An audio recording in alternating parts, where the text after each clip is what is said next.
جب یہ سواری عطا فرمائی اور آپ نے کچھ زیادہ راہ بھی اس کو دے دیا، کچھ درم و دینار بھی دے دیے، وہ بڑی متاثر ہوئی۔ اس نے کہا یہ تو اتنی رحم دل شخصیت ہے، میں کیوں نہ اپنے قبیلے کے جو باقی گرفتار لوگ ہیں ان کے لیے بھی گزارش کروں۔ اس نے کہا آپ ایک مہربانی اور فرما دیں۔ آپ نے دریافت فرمایا کیا بات ہے؟ کہنے میرے قبیلے کے جو باقی لوگ ہیں آپ مہربانی کر کے ان کو بھی نہیں رہا کر دیتے؟ آپ مسکرائے اور آپ نے وہاں جاؤ، سارے قبیلے والوں کو بھی لے جاؤ، اور ان کا سارا سامان بھی ساتھ دے دیا۔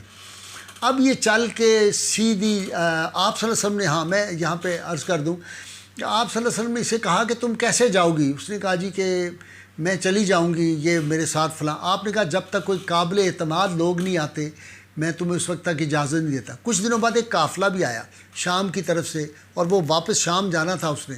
تو آپ صلی اللہ علیہ وسلم نے کہا ان کو تم جانتی ہو؟ کہا میں جانتی ہوں۔ تو آپ صلی اللہ علیہ وسلم نے کہا بھائی اس کو بھی ساتھ لے جاؤ اور اس کے ساتھیوں کو بھی۔ یہ ملک شام کی طرف چلے گئے، سواریاں مل گئیں، درم دینار مل گئے، خوب جتنے دن مدینہ منورہ میں رہا ان کو بڑا کھانا پینا ساری سہولیات دی۔ جب یہ شام میں پہنچی تو جاتے ہی اس نے چڑھائی کر دی اپنے بھائی پہ بڑے غصے میں، کہنے لگی کہ تم خود بھاگ گئے، ہمیں تم نے مصیبت میں ڈال دیا، اور یہ تو اللہ کا کرم تھا کہ وہ سچے نبی صلی اللہ علیہ وسلم جو تھے ان کی مہربانی ہے کہ انہوں نے ہمیں چھوڑ دیا، ورنہ تم تو ہمیں مروا چکے تھے۔ اس نے کہا میری بہن گرم نہ ہو، غصہ نہ کر، مجھے بتاؤ ہوا کیا؟ اس نے کہا ہوا یہ کہ جب ہم اس طرح گرفتار ہو گئے، مقابلہ کر نہیں سکتے تھے، ہم وہاں گئے، انہوں نے ہماری بڑی خاطر مدارت کی۔ اس طرح میں نے پہلے دن کیا، دوسرے دن کیا، تیسرے دن۔ تو اس نے کہا تیسرے دن جس آدمی نے مجھے اشارہ کیا تھا، میں نے لوگوں سے پوچھا یہ کون تھا؟ انہوں نے کہا یہ علی بن ابی طالب تھے جنہوں نے تمہیں اشارہ کیا تھا کہ آج بھی اپنی درخواست پیش کرو۔ تو کہنے لگی کہ وہ اتنے مہربان ہیں اور ان کا چہرہ اتنا پر نور ہے کہ میں تمہیں بتا نہیں سکتی، اور ان کا حسن خلق ایسا ہے کہ ایسے لگتا ہے جیسے میرا کوئی خونی اور مہربان انتہا کا خونی کوئی رشتہ دار ہو، مہربان ہو۔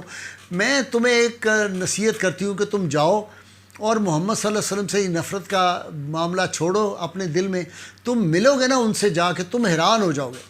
اس سے بڑی خوبیاں آپ صلی اللہ علیہ وسلم کی بیان فرمائیں، آپ کے یہ اطوار ہیں، آپ اتنے سچے ہیں، آپ اتنے سادہ ہیں، تم حیران ہو جاؤ گے ان کو دیکھ کے۔ وہ تو بادشاہ ہے ہی نہیں، وہ تو ایک عام آدمی کی طرح رہتے ہیں اپنے ساتھیوں سے، ان کے ساتھی ان کے جان نثار ہیں، وہ ان پہ جان قربان کرتے ہیں۔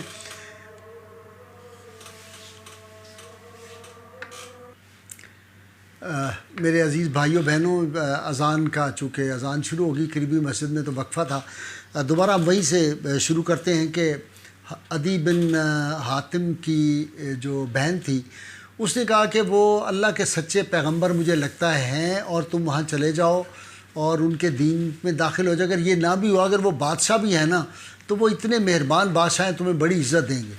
کہتا ہے کہ میں نے حضرت عدی بن حاتم رضی اللہ تعالیٰ عنہ جب بعد میں مسلمان ہوئے، کہتے ہیں میرے دل میں ایک انقلابی تبدیلی شروع ہو گئی، خیالات میں، میرے ذہن میں، میرے دل میں انقلاب شروع ہو گیا، اور میں وہاں سے چلا اور چل کے میں اکیلا ہی مدینہ منورہ پہنچا۔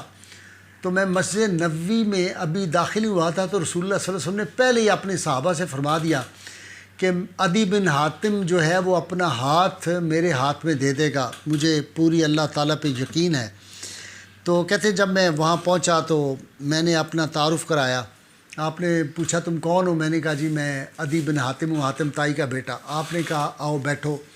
تھوڑی دیر بعد کہتا ہے آپ مسجد نبوی شریف سے نکلے تو آپ نے میرا ہاتھ اپنے دست اقدس میں پکڑا مضبوطی سے اور مجھے ساتھ لے کے چل پڑے۔ کہتا ہے راستے میں ایک بڑھیا ایک عورت تھی اور اس کے ساتھ ایک اس کا بچہ تھا۔ اس نے کوئی آپ صلی اللہ علیہ وسلم کی بارگاہ میں کوئی اپنی گزارش کی جو بھی اس کی تھی۔ آپ الگ ہو کے اس کی بات بڑے تحمل سے سنتے رہے، پھر کہتا ہے آپ واپس آئے، آپ نے پھر میرا ہاتھ پکڑا اور مجھے اپنے کاشانہ پاک میں لے گئے۔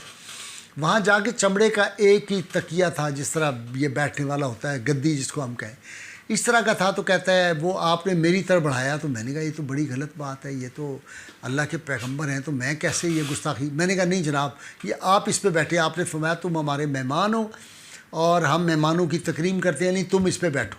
آپ نے مجھے اصرار کیا تو کہتا ہے میں اس پہ بیٹھ گیا۔ پھر آپ صلی اللہ علیہ وسلم نے میری خاطر تواضع کی، جو بھی اس وقت دودھ تھا، جو بھی شربت، اس کو پلایا۔ کہتا ہے اس کے بعد آپ صلی اللہ علیہ وسلم نے فرمایا کہ عدی تم بتاؤ کہ پہلے تم ایسے دین میں نہیں تھے جو نصرانیت اور جو ہے صائبیت کا جو مذہب ہے اس کے درمیان میں ایک مذہب تھا تمہارا، غالباً اس کا نام کوئی رکوسی اس طرح کہتے تھے وہ تھا۔ تو میں نے کہا جی یہ ایسی بات ہے۔ تو آپ نے فرمایا تم اپنی جو مال غنیمت تھا اپنی قوم سے اس سے چوتھائی لے لیتے تھے ان سے، اور یہ تمہارے اس مذہب کے مطابق بھی جائز نہیں تھا۔ کہنے لگے جی بالکل یہ اسی طرح ہی بات ہے۔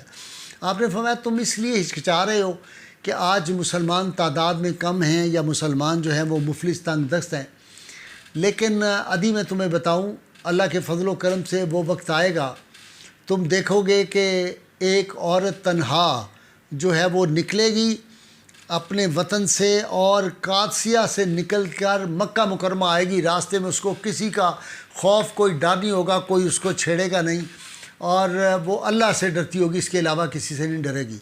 پھر آپ نے فرمایا کہ وہ دن آئے گا تم ادھی دیکھو گے کہ کسریٰ جو ہے اس کے خزانے جو ہے اور محلات مسلمانوں کے ہاتھ میں فتح ہوں گے اور تمہارے قبضے میں آ جائیں گے۔ کہتا ہے میں نے بڑا حیران ہو کے کہا کہ یا رسول اللہ صلی اللہ علیہ وسلم مجھے بتائیں کہ کیا کسریٰ ابن ہرمز جو ہے اس کے خزانے، یہ کیسے ہو سکتا ہے اتنا بڑا بادشاہ جو؟ آپ نے کہا تم دیکھو گے۔ عدی بن حاتم کہتے ہیں کہ میں نے جب یہ بات سنا اور میرے دل کے اندر جو تھا وہ آپ صلی اللہ علیہ وسلم کی جو گفتگو کی تاثیر تھی اور وہ جو شہد کے الفاظ، شہد سے زیادہ شیریں الفاظ، انہوں نے میری زندگی بدل دی۔ میں نے کہا جی مجھے کلمہ پڑھائیں، اور میں نے اشہد ان لا الہ الا اللہ واشہد ان محمد رسول اللہ پڑھ کے میں مسلمان ہو گیا۔ جب میں مسلمان ہو گیا تو کہتے ہیں کہ پھر میں نے دیکھا اپنی زندگی میں کہ میں آ رہا تھا ایک قافلے میں، ہم تو راستے میں ایک عورت ہمیں ملی جو قادسیہ سے بوڑھی عورت آ رہی تھی اور اکیلی مکہ مکرمہ جا رہی تھی، اور اس کا کسی کا کوئی ڈر نہیں تھا۔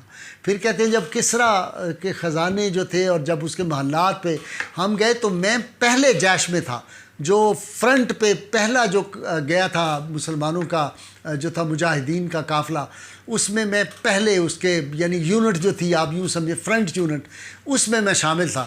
کہتے ہیں وہاں گیا، اور کہتے ہیں کہ پھر تیسری جو تھی آپ صلی اللہ علیہ وسلم جو پیش گوئی فرمائی تھی، آپ کا وصال پاک ہو گیا، لیکن کہتے ہیں کہ پھر میں نے عمر بن عبدالعزیز کے دور میں دیکھا کہ آپ صلی اللہ علیہ وسلم جو فرمایا تھا نا کہ وہ وقت آئے گا ادھی تم دیکھو گے زکوٰۃ خیرات دینے والے نکلیں گے، لینے والا کوئی نہیں ہوگا۔ کہتے ہیں میں نے دیکھا کہ آپ صلی اللہ علیہ وسلم کے وصال پاک کے بعد عمر بن عبدالعزیز کے دور میں یہ پیش گوئی بھی پوری ہوئی کہ لوگ نکلتے تھے لے کے غریبوں کو مال دینے کے لیے، کوئی غریب نہیں ملتا تھا۔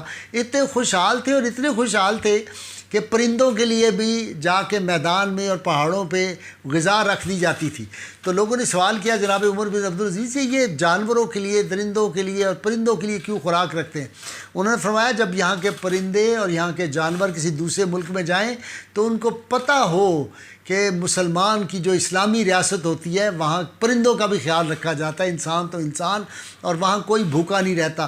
یہ ہے اصل اسلامی حکومت۔ اور آج میں نے اپنی بہنوں بیٹیوں آپ کو اس لیے یہ واقعہ سنایا ہے، حضرت عدی بن حاتم رضی اللہ تعالیٰ جلیل القدر صحابی حضور صلی اللہ علیہ وسلم کے، ان کی ہمشیرہ کا، کہ دیکھیے ایک بہن نے صرف بھائی نہیں بدلا، طے قبیلہ کے سارے لوگ جو تھے وہ مسلمان ہو جاتے ہیں۔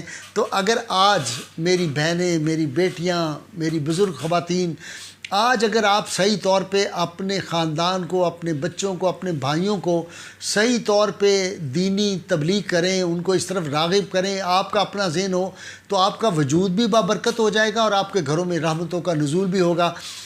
آج کا میں اپنی بیٹیوں کے لیے یہی جو درس تھا، لیکن ایک بات میری سب سے گزارش ہے، وہ دعائے ضرر آپ نے نہیں بھولنی۔ جن لوگوں نے، ظالموں نے جو تھی مسجد وزیر خان اور مسجد بادشاہی مسجد اور غوثیہ مسجد مسلم ٹاؤن کی بے حرمتی کی ہے، وہ لوگ ظالم، مجرم اور ان کے ساتھی، ان کا ساتھ دینے والے، ان سے ہمدردی کرنے والے لوگ جو ہیں، یہ اللہ کے غضب کو دعوت دے رہے ہیں۔ دعا کریں اللہ ان کو برباد کرے، ان کی نسلوں کو برباد کرے، ان سب لوگوں کو نشان عبرت بنا دے۔